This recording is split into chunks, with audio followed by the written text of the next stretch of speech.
Mr. Secretary, there have been over 1 million plus individuals put into proceedings or released into the United States on your watch.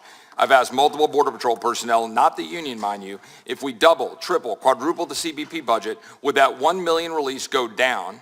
And they categorically said no, it would go up. Do you agree, yes or no?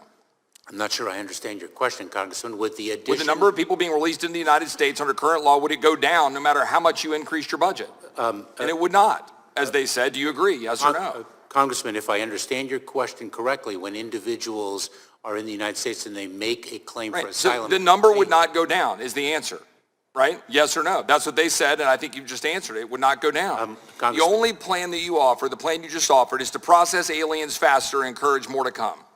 We know that to be true. I know it's true. You know it's true. Cartels know it's true, and people around the world know it's true, and that's why people are coming. That is false. It's not false. Yes, it is. The entirety of your plan says that. The Secure Offense Act of 2006 says what? That the Secretary of Homeland Security shall take all actions the Secretary determines necessary to achieve and maintain operational control over the entire international land and maritime borders. Will you testify under oath right now, do we have operational control, yes or no? Yes, we do. And we have operational control of the borders. Yes, we do. And Congressman, we are working to... Listen what operational control defined. In this section, the term operational control means the prevention of all unlawful entries into the United States, including entries by terrorists, other unlawful aliens, instruments of terrorism, narcotics, and other contraband. Do you stand behind your testimony that we have operational control in light of this definition? I do, and Congressman, I think the Secretary of Homeland Security would have said the same thing in 2020 and in 2019.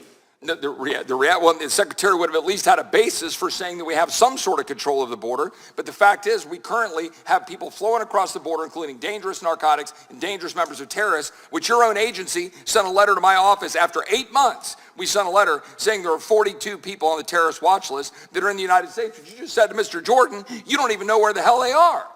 And that's what you're saying is operational control, including entries by terrorists and unlawful aliens? It's not. It's not operational control. Mr. Secretary, let me ask you a question. When we're looking ahead and we're talking about asylum, okay?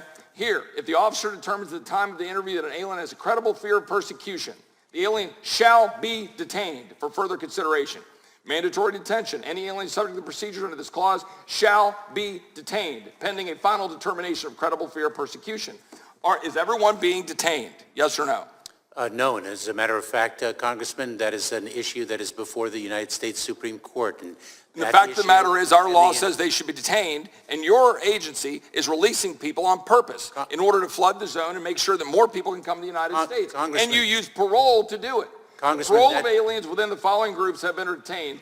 Come down here on a case-by-case basis for urgent humanitarian reasons or significant public benefit. Yet your office is using parole. But when you use parole, the fact is they're not showing back up to ICE.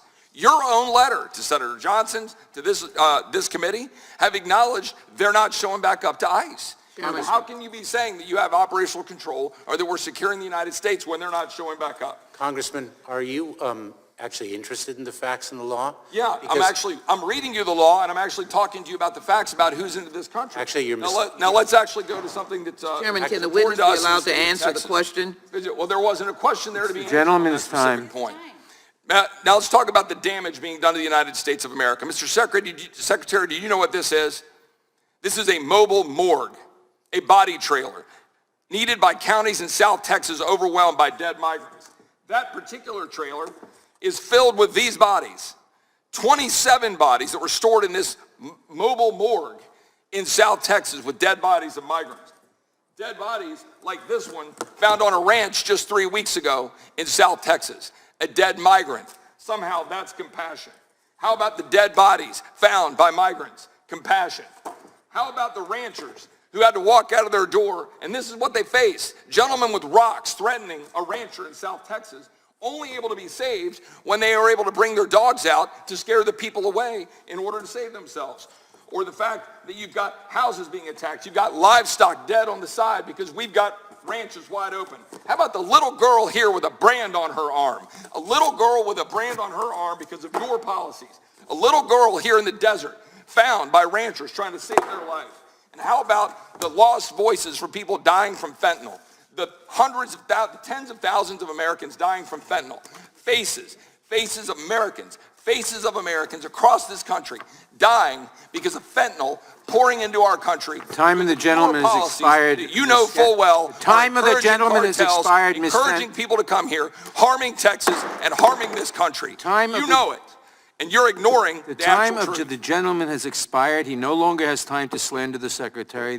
Ms. Not Scanlon. slander. You know what slander is? Thank Slander you, is- Secretary Ms. Mayorkas. Scanlon. Ms. Scanlon. Thank you, Secretary response to any Mayorkas. of it. Over here.